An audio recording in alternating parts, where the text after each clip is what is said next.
Pour tous ceux qui sont fonctionnaires de l'État depuis des années, ils savent qu'au premier trimestre de l'année, il existe un glissement en termes d'opérations de paie qui doivent être réalisées parce qu'au niveau du premier trimestre, particulièrement au mois de janvier, il y a des nouvelles mécanisations et des nouvelles mises à jour qui doivent être opérées.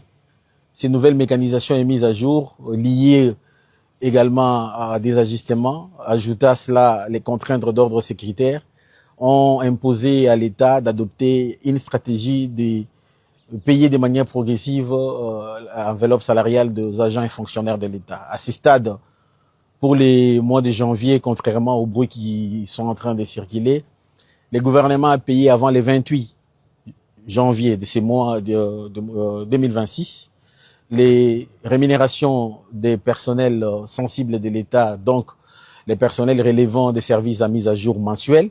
C'est notamment les éléments de nos forces armées, les éléments de la police nationale congolaise, les membres de la DINACOPé, donc les enseignants pour la province de Kinshasa.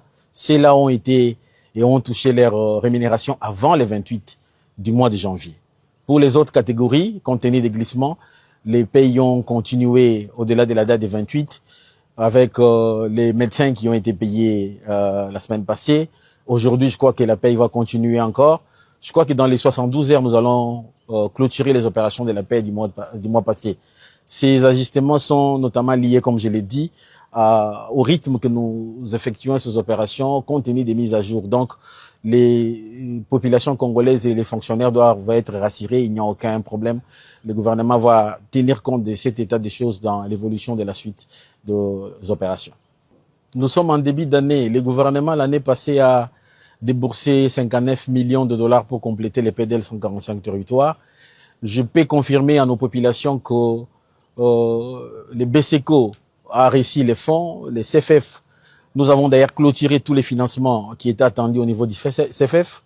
Les PLID également avaient déjà réussi tous les financements pour les premiers volets et qu'au courant de l'exercice 2026, la loi des finances de l'année a prévu des sommes qui vont être allouées de manière pragmatique au programme PDL 145 territoires.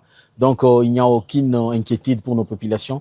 Les PDL, c'est un programme prioritaire du chef de l'État. Il va se déployer sous la coordination de son Excellence, Madame la Première ministre, chef du gouvernement. Une meilleure coordination au niveau du gouvernement et de la Banque centrale du Congo. Une meilleure coordination également au niveau des services opérationnels du gouvernement, la DGDA, la division des mines pour accélérer l'exportation du cobalt et des meilleurs ajustements au niveau de la régulation budgétaire entre les finances et les ministères du budget. Les populations doivent se fier aux sources officielles et ne pas laisser la voix aux manipulateurs qui sont en train d'agiter dans ces contextes sécuritaires qui est le nôtre. La situation est sous contrôle et le gouvernement va continuer à assumer ses responsabilités.